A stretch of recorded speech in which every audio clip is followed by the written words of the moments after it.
सच्चिदानन्दरूपाय विश्वोत्पत्त्यादिहेतवे तापत्रे विनाशाय श्रीकृष्णाय वयं नमः। नारायणं नमस्कृत्यं नरदेवं नरोत्तमं देवी सरस्वती व्यासो ततो जयमुदीरयेत्। वसुदेवसुतं देवं कंसचाणूरमर्दनं देवकी परमानन्दं कृष्णवन्दे जगद्गुरुं कृष्णवन्दे जगद्गुरुं। अनंतांत कोटि ब्रह्मांड नायक स्वरूप अकारण प्रणवर्णालय सर्वंतर्यामी सर्वधाम निर्गुण निराकार सगुण साकार परम दयालु परम कृपालु पतित पावन दीनानाथ के पावन चरणों में सादर प्रणाम करते हुए, भागवत स्वरूप भगवान के पावन चरणों में सादर प्रणाम करते हुए, परमात्मा को प्राप्त सभी संत महापुरुषों के पावन चरणों में सादर प्रणाम करते हुए, गंगा गीता गोमती गौ माता के पावन चरणों में सादर प्रणाम करते हुए, मंच पर विराजमान संतविंद ब्रह्मविंद का अभिवादन करते हुए, यहाँ कथा में उपस्थित कथा प्रेमी सत्संग प्रेमी माताओं बहनों और भाइयों का यथामति यथासमय सभी का हृदय से अभिवादन करते हुए हम भागवत कथा के विषय में कहने का विश्वास कर रहे हैं। हमारी ऐसी योग्यता तो नहीं है, ना ही सामर्थ्य सामग्री है, फिर भी परमात्मा की कृपा से, गुरु गोविंद भगवान की कृपा से, माता पिता की कृपा से, आप सबके सहयोग से जो कुछ भी हमें मिला, जो कुछ भी हमने पाया, वह सब हम आज आपकी सेवा में निवेदन करते हैं। और निवेदन करते हुए हम आपसे यही कहते हैं, प्रिय बंधुओं, आज परमात्मा ने हम सब पर बहुत बड़ी कृपा की है। परमात्मा ने क्या कृपा की है? परमात्मा ने कृपा करके, करुणा करके हमें मनुष्य देह प्रदान की है। मनुष्यतम मोक्षतम महापुरुष संगम। मनुष्य जन्म मिलना बड़ा दुर्लभ है। अगर प्रिय बंधुओं मनुष्य जन्म मिल जाए तो मोक्ष की इच्छा होना बड़ा दुर्लभ है। अगर मोक्ष की इच्छा हो भी जाए तो संत महापुरुषों का, ब्राह्मणों का, अच्छे वहाँ ब्राह्मणों संतों का संग मिलना बड़ा दुर्लभ है। आप लोगों, हम लोगों को तो ये तीनों चीज़ें मिली हैं। परमात्मा की कृपा से मनुष्य देह तो हमें मिली है, और मोक्ष की इच्छा है तभी तो हम सब यहाँ बैठे हैं। और तीसरा हमें क्या मिला है? श्रीमद् भागवत रूपी जो वेद रूपी लता का पका हुआ फल है, वो रसामृतपान हम सब लोग यहाँ कर रहे हैं। सब कुछ तो मिला है, फिर कल्याण कैसे नहीं हुआ? कल्याण कैसे नहीं हुआ? क्योंकि कथा तो आपने पहले भी सुनी है, अब भी सुन रहे हो, तो कल्याण क्यों नहीं हुआ? कहते हैं सुना तो है परंतु उसको गुना नहीं है, समझा नहीं है, अपने जीवन में नहीं उतारा है। श्रीमद् भागवत महापुराण केवल भगवान की प्रतिपाद्य हैं। भग माने प्रिय बंधुओं 6 प्रकार के होती है। भग ज्ञान वैराग्य धर्म ऐश्वर्य यश और श्री, ये 6 जिसमें संपूर्ण होते हैं अथवा नित्य निवास करते हैं उसको भगवान कहते हैं। इसी भगवान का प्रतिपादन होने के कारण इस महापुराण का नाम भागवत है। पहले हमें ये समझना पड़ेगा। प्रथम 2 स्कंदों में ज्ञान और तीसरे चौथे में वैराग्य, 5वें छठे में धर्म के 2 निरूपण स्थान हैं और पोषण, और 7वें 8वें में प्रहलाद मनु आदि चरित्रों का ऐश्वर्य का वर्णन है। 9वें 10वें में यश और 11वें में श्री का निरूपण किया गया है। प्रथम स्कंद अधिकार है, द्वितीय साधन है, तृतीय स्कंद सर्ग है, चतुर्थ स्कंद विसर्ग है और पंचम स्कंद स्थिति है, षष्ठम स्कंद पुष्टि है और सप्तम स्कंद उति है। अष्टम स्कंद मनवंतर, 9वां स्कंद भक्तों के चरित्र का है और 10वां स्कंद मन का निरोध है और 11वां स्कंद मुक्ति और 12वां स्कंद तत्व बताते हैं। प्रिय महानुभावों, प्रथम स्कंद में 19 अध्याय हैं और साधारण गणना के अनुसार 809 श्लोक है। प्रथम स्कंद को अधिकार स्कंद कहा गया है। संस्कृत में अधिकारी उसे कहते हैं जो उस वस्तु का चाहता हो, उसको ग्रहण करने में समर्थ हो, समझदार हो और संवैधानिक हो। ये 4 बातें जिसमें होती है प्रिय बंधु, तब उसे श्रवण करने का अधिकारी माना जाता है। संवैधानिक का तात्पर्य यह है कि जैसे मंत्रियों की मंत्रणा सुनने के अधिकारी सब नहीं होते, क्योंकि उसमें कुछ गोपनीय तत्व भी होते हैं। ऐसे ही भागवत में कहा गया है, जिसने इस जगत की सृष्टि, स्थिति और प्रलय होते हैं, क्योंकि यह सभी सद्रूप पदार्थों से अनुगत हैं और असत पदार्थों से अलग है।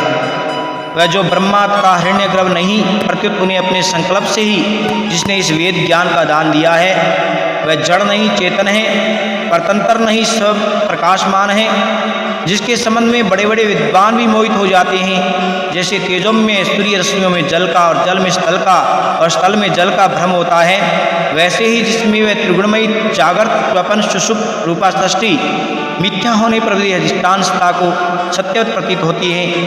इस अपनी स्वयं प्रकाश ज्योति से सर्वदा और सर्वथा माया और माया कार्य से पूर्णत मुक्त रहने वाले परम सत्य स्वरूपा परमात्मा का हम ध्यान करते हैं। शुद्ध शौनक यज्ञ के अंग रूप से व्यास नारद लोकहित के रूप से परीक्षित सुखदेव मुक्त जीवन के रूप में श्रीमद् भागवत कथा का श्रवण और वर्णन करते हैं।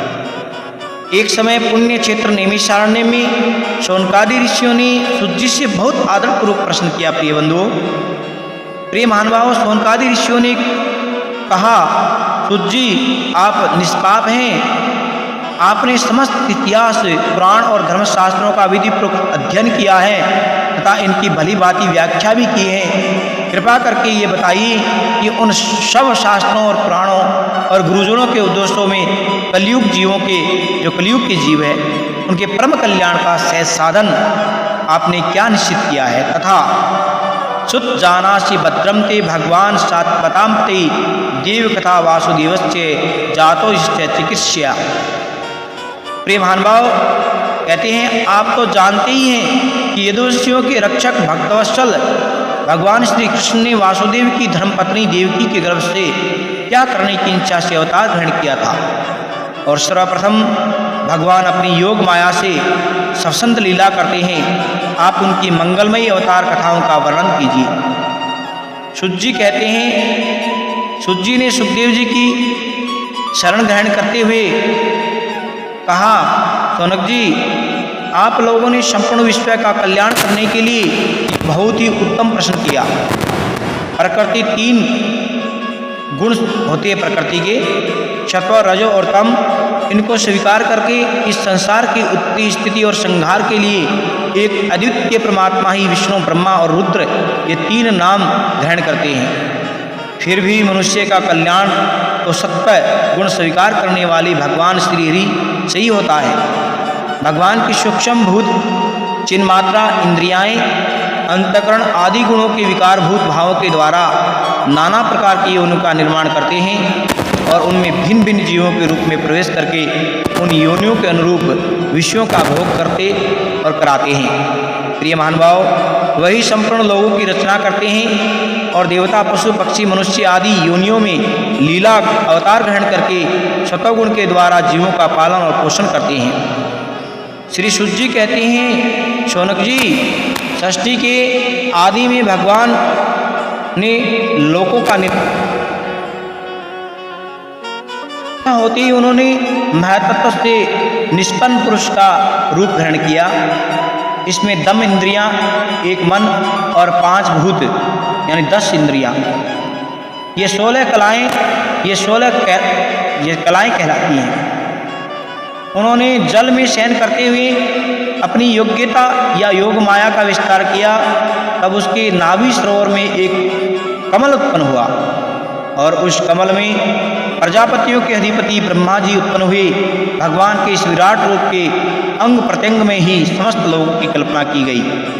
पाताल उनके तलवे, एड़ियाँ और पंजों में रसातल, घुटनों में सुतल, दोनों गुल्फों, एड़ी से ऊपर की गांठी महातल और पैर के घुटनी के नीचे वाले पिंडले तलातल, और कहते हैं जांघें वितल अतल, पेडू भूतल, नाभि से आकाश, छाती से स्वर्ग, गले में ब्रह्मलोक और मुख में जललोक, ललाट में तपोलोक और सहस्त्र सिर ही सत्यलोक है।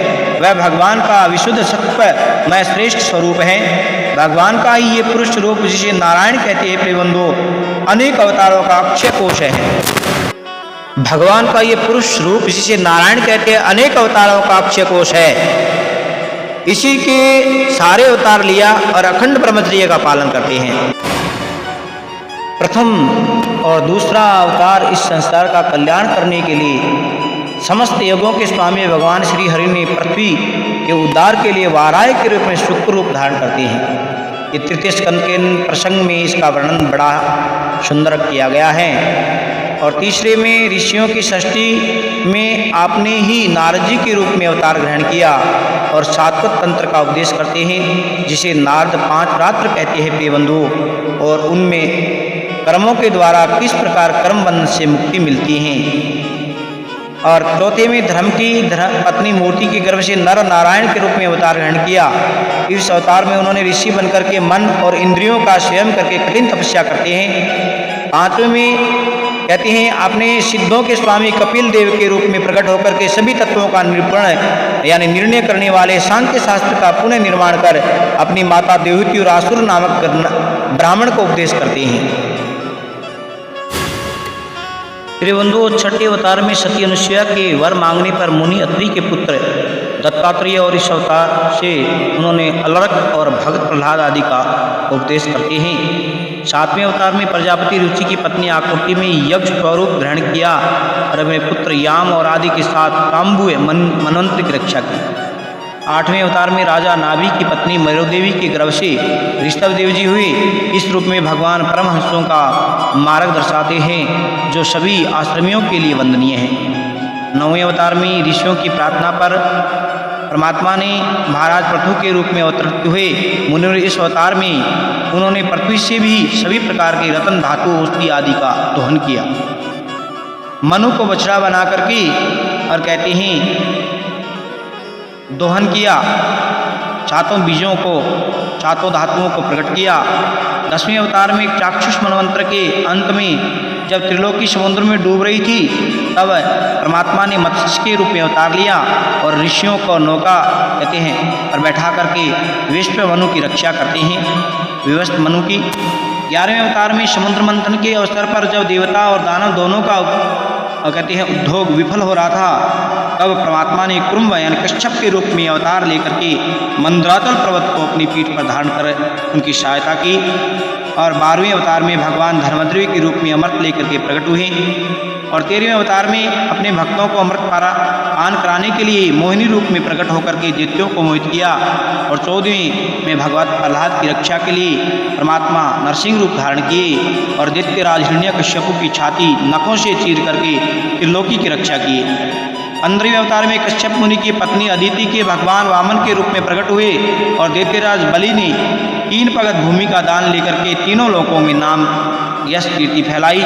और 16वें अवतार में कहते हैं क्षत्रिय ब्राह्मणों से द्वेष करने वाले ब्राह्मणों की रक्षा के लिए अपने परशुराम रूप में कहते 21 बार क्षत्रियों को पृथ्वी से विहीन किया।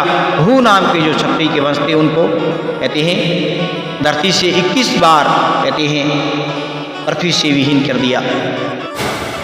कहते हैं प्रिय बंधुओं 18वीं बार परमात्मा ने मर्यादा पुरुषोत्तम श्री राम के रूप में अवतार लेकर के समुद्र पे प्याजा बांध करके रावण का वध करते हैं, आदि आदि लीलाएं करते हैं, अपने पिता की आज्ञा का पालन करते हैं। 21, 20 और 19 अवतार में बलराम और कृष्ण के रूप में अवतार लेकर के बहुत सी लीलाएं की और भूमि का भार उतारते हैं।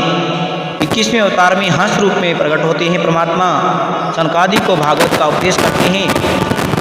के द्वापर के उत्तरार्ध में अपनी हैग रूप ग्रहण करते हैं और औषधि बीज आदि की रक्षा की।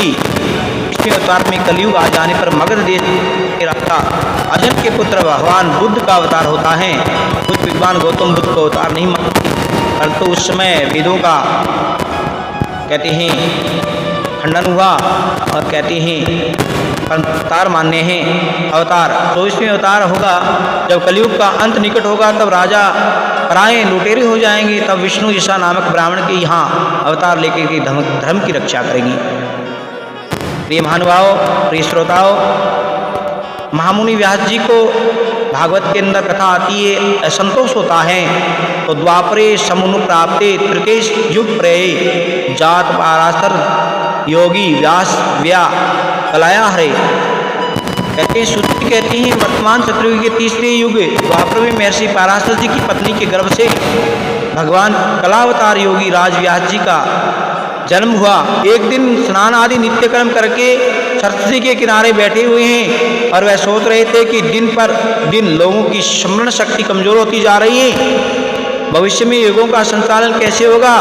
और उन्होंने सोचा कि वेदोक्त चातुर्होत्र क्रम लोगों के हृदय को शुद्ध करने वाला है, इसलिए युगों का विस्तार करने के लिए उन्होंने वेद के 4 भाग कर डाले और उनमें ऋग्वेद मुनि पहल को सामवेद जैमिनी यजुर्वेद के और अथर्ववेद के सुमतों विद्वान हुए। इतिहास और पुराण जिनको 5वां वेद कहते हैं स्नातक महर्षि जी हुए। ऐसा करते हुए संतान हुआ, कोई न कोई कमी उनके मन में खटती रही। श्री कृष्ण देवपान व्यास जी इस प्रकार अपने को अपूर्ण सामान करके जब क्षीण हो रहे थे, देवऋषि नारद जी का वहाँ पर आगमन होता है। प्रिय महानुभाव, प्रिय श्रोताओं, तम विज्ञाय सहसा प्रत्युत्था ज्ञातम मुनि पूजयामासम विधि नारदम सुरपूजितम। नारद जी को आया देख करके व्यास जी सहसा खड़े हो जाते हैं। उन्हें देवताओं के द्वारा सम्मानित देवऋषि नारद जी का विधिवत पूजन किया तथा अपनी समस्या का निवारण पूछने लगते हैं। वेदव्यास जी कहते हैं, नारद जी आप धन्य हैं, आप सूर्य की भांति तीनों लोकों में भ्रमण करते हैं और नियम से परब्रह्म शब्द ब्रह्म दोनों का आप जानते हैं, आपको ज्ञान है। कृपया मुझ में से कमी है जो उस कमी को आप निकाली अथवा असंतोष है उसे दूर करने का कोई साधन बता दीजिए। नारद जी कहते हैं, महर्षि आपने धर्म आदि पुरुषार्थों का जैसा निरूपण किया, परंतु भगवान श्री कृष्ण का महिमा का वैसा निरूपण नहीं किया। भगवान यानी भगवान आपकी दृष्टि अमोघ है। धर्म के नाम पर आपने उन्हें निंदित पशु हिस्सा युक्त सकाम कर्म करने की आज्ञा दे दी है। मूर्ख लोग आपके वचनों से प्रोक्त उन कर्म को ही धर्म मान करके यही मुख्य धर्म है ऐसा निश्चय करके उसका निषेध करने वाले के वचनों का ठीक नहीं मानेंगे। व्यास जी आपकी दृष्टि अमोघ है, आप इसे क्यों भूल रहे हैं कि आप भगवान पुरुषोत्तम के कलावतार हैं। आपने अजन्मा होने पर भी जगत के कल्याण के लिए जन्म ग्रहण किया है। इसलिए प्रिय श्रोताओं, आप विशेष रूप से नारद जी कहते हैं वेद व्यास जी से कि भगवान यदुवंश शिरोमणि श्री कृष्ण की लीला कथा का वर्णन अथवा कीर्तन कीजिए। सत्य संकल्प व्यास जी पुरुषोत्तम भगवान श्री कृष्ण के प्रति समस्त कर्मों का समर्पित कर देना ही संसार के तीनों तापों की एकमात्र औषधि है। सभी कर्म मनुष्यों को जन्म मृत्यु रूप संसार में चक्कर में डालते हैं तथा जब ये भगवान को समर्पित हो जाते हैं, समर्पित होते ही तब उनका समर्पण भी नहीं होता और कहते हैं तब उनका समर्पण ही नहीं होता। नारद जी ने कहा, हे मुनिवर, मैं आपको मेरे पूर्व जन्म का वृतांत सुनाता हूँ, बड़े ध्यान से सुनना।